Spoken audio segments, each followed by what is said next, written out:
If you would ask Christians what their favorite parable of Jesus, or what the parable of Jesus that they are most familiar with, no doubt the majority of them would say the Good Samaritan.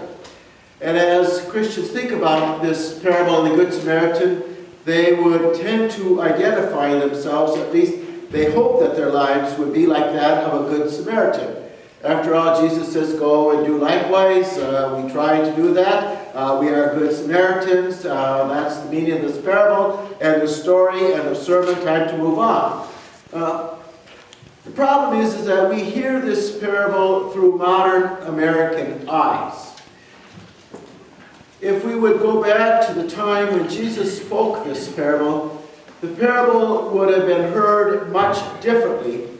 And I could assure you that the lawyer, the disciples, and the others gathered around would not have identified themselves as a Good Samaritan. It would have been the last person that they would have identified with. Because there was a lot of antagonisms between the Samaritans and the Jews. As Jesus told this parable, and they heard about the priest and the Levite walking by, and of course a good parable would have a third person that no doubt would stop, and they thought, well, maybe what Jesus will use is that a Jewish layperson showing up those religious leaders, certainly somebody that was well respected in the community would stop, but no one in their right mind would have thought that it would have been a Samaritan. And Jesus uses the word Samaritan as the first word. In the Greek, it's the first word in the sentence. And we can see part of that antagonism where at the end of the parable, when Jesus asked who was the neighbor, and the lawyer can't even bring it to himself to mention the Samaritan. And so we fail to hear how this parable would have grated at the people who heard it, and how the last person they wanted to identify with was that of a Samaritan. Maybe if Jesus was telling that parable today in Israel among the Jews, he would have said, and a Palestinian, because we know some of the antagonisms that exist between the Jews and the Palestinians. In fact, in Israel nowadays, you cannot even go from Jerusalem directly to Jericho. Why? Because there's a big wall that's been put up to separate the Jews from the Palestinians, which hinders direct travel between Jerusalem and Jericho. In our modern world, we could look, well, who in the United States would create that type of antagonism? Maybe Jesus would say a Muslim stop, because I know there are people, when they find out that a doctor is Muslim or refuse to go to that doctor, they would rather be sick than be helped by someone they disagree with. Maybe if you were in the South, there could have been a black person, some of the antagonisms that whites have about blacks, that they would not be helped by a black doctor. I don't know who we would identify with as someone that we would want to help us, someone that we look at with great antagonism.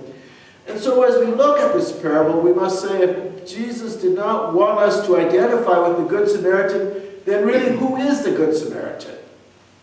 And I really think a case can be made that as we look at Jesus telling this parable and how Luke portrays Jesus in his gospel, that Jesus thought of himself as the Good Samaritan. And I see that for three different reasons.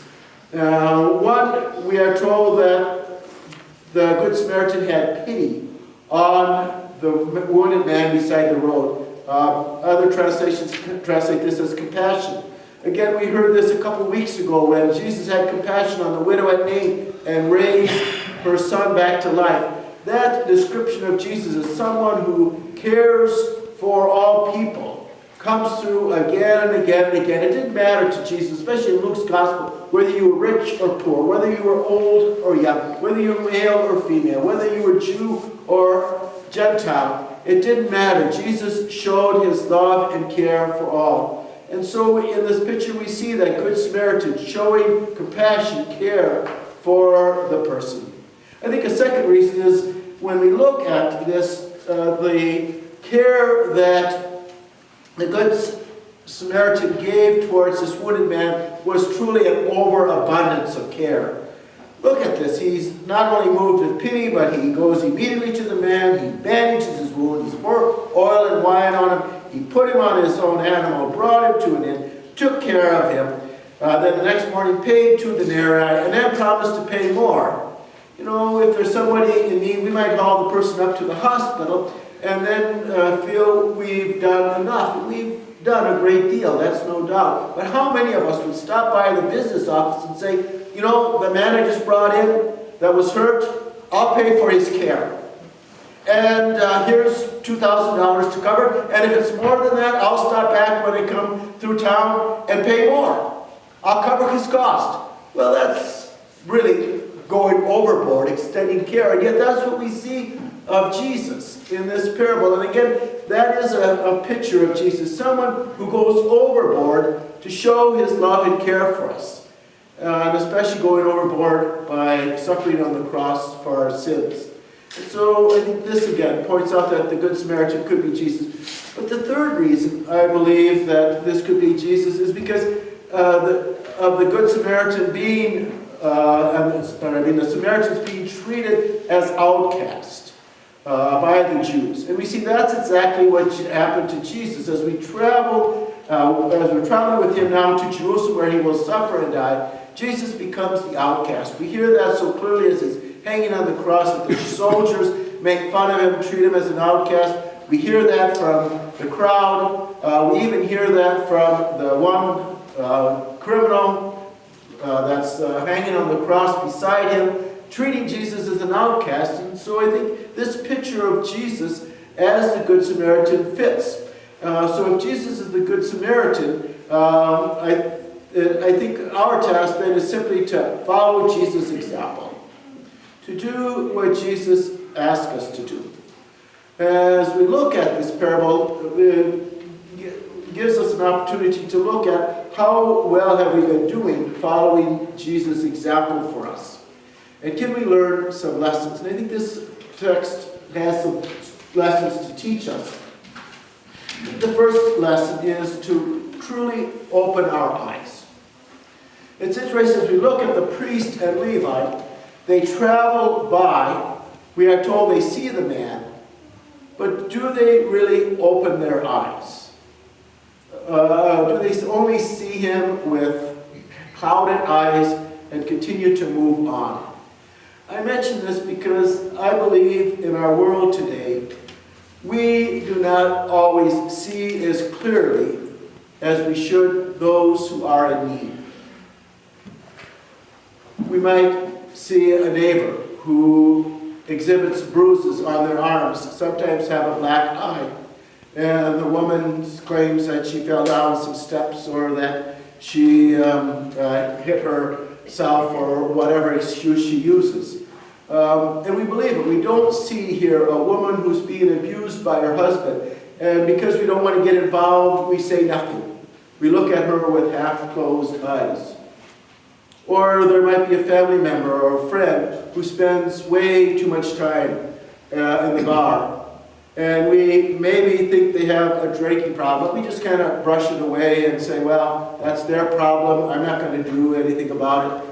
And we look at closed eyes at someone who might need our help. Again, I think that happens this last week as we saw the action that the House took concerning food stamps. And I know this is a political issue, but Bread for the World, which is a nonpartisan group made up of member churches from all over the United States, as well as Republicans and Democrats whose main job is to lobby on behalf of the poor and hungry in our country, spoke out strongly against this decision. And it seems to me that what we have here is a group of representatives in our House that have half-open eyes that really do not see the needs of the hungry people in the United States. Statistic after statistic after statistic proves that the majority of the people that are food stamps are children and elderly. And this came through so clearly when in my previous parish in North Dakota, where we lived in a very affluent community. Ministerial ran a food pantry. And the comment was made to me over and over again, well, we don't have any hungry people. Why do we need a food pantry? There's no hungry people in our community. And yet you would go down on an evening to work at the food pantry and they'd show up. They were there.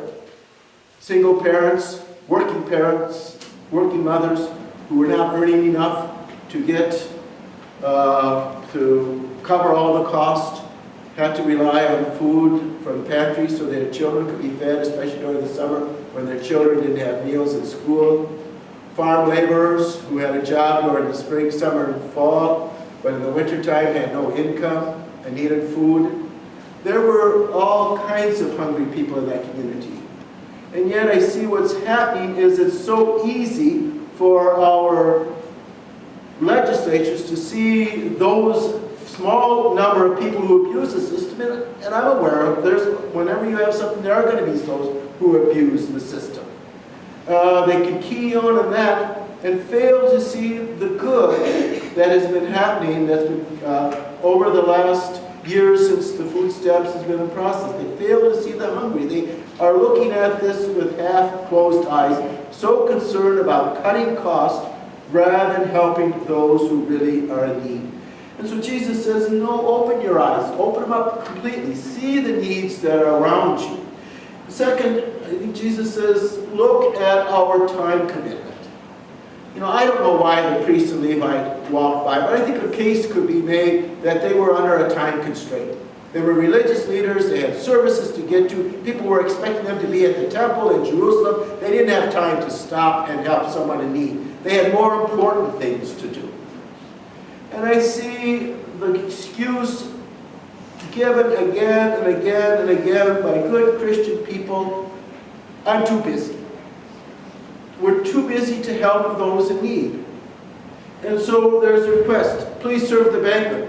Oh, in December, it's the busiest month of the year, I'm too busy, I got other things to do, I don't have time. Go to the prison and worship with those inmates. Oh, Pastor, that's a 4 to 12 midnight time commitment. Who has that time to give that amount of time up? I'm too busy, I got other things to do. Well, go visit the elderly in the nursing home, our members. Oh, no, that means I'd have to give up in the afternoon. I'm too busy. We become so time structured in the busyness of our life, in our world, with whatever we do, that when Jesus says, go and help those in need, help my neighbor, it's too easy to come and say, I'm too busy, I just can't. And if that's our excuse, maybe Jesus is saying it's time to maybe prioritize your life, to really examine and see if there are things that you can give up so that the neighbor might be helped. I think a third thing that's pointed out in this parable is that our neighbor is anyone who is in need. The lawyer wanted to limit. I think the lawyer was looking at Jesus saying, your neighbor are those who live in your community, are your close family, friends, and relatives. Those are your neighbors, those are the ones you need to help.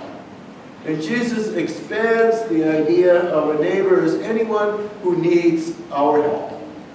And I think that's also important for us to expand our idea of who is neighbor.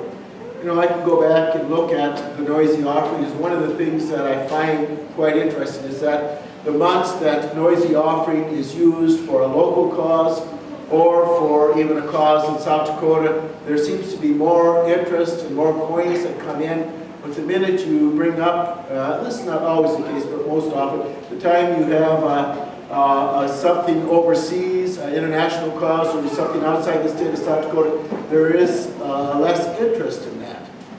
That we become pretty provincial. We want to keep our neighborliness and our helpingness to here at home. And Jesus says, great, help those at home, but your neighbor is anyone in need. Wherever there's a need, we as Christians are asked to respond. Our neighbor cannot be just limited to those who live in our own community or our own state. Finally, as I mentioned, we are not to see our role as a good Samaritan. I believe that's Jesus' role. Rather, I believe our role is best seen by the innkeeper. who Jesus asked to take care of the wounded man. That our task is to be Jesus' hands here in the world. I think there's a problem when we begin to think of ourselves as a good Samaritan. That means that we begin to want to take credit for it, to begin to think of ourselves as these great helpers who do all these great things in the world. I don't think that's why Jesus wants us to be the Good Samaritan. Jesus wants the credit of being the one who helps people, and we simply are to be Jesus' hands. The ELCA has had a model for the last few years. It's also picked up by the South Dakota Synod, which I think describes clearly what is spoken in this parable and what our task is. And that parable is simply, that module is simply God's work, our hands. God's work, our hands. That God is at work, helping those who are in need, being a good Samaritan throughout the world. But God cannot do it alone. God needs our hands. And that's why we are called upon to go and do likewise, to help be God's hands, reaching out to our neighbor throughout our community, throughout our state, throughout our nation, throughout our world, helping to spread the love of Jesus Christ and helping those who are in need. As we look at this parable, we are reminded again that we need to open our eyes, for too often our eyes are closed to those who really are in need of our help. That we are asked to look at our time commitment, especially if we've been using that excuse, I'm too busy, too often. Maybe we have not haven't been the hands that God would expect us to be. And finally, we are to expand our horizons and see our neighbor as anyone who is in need, whether it's in our community or in the world. Amen.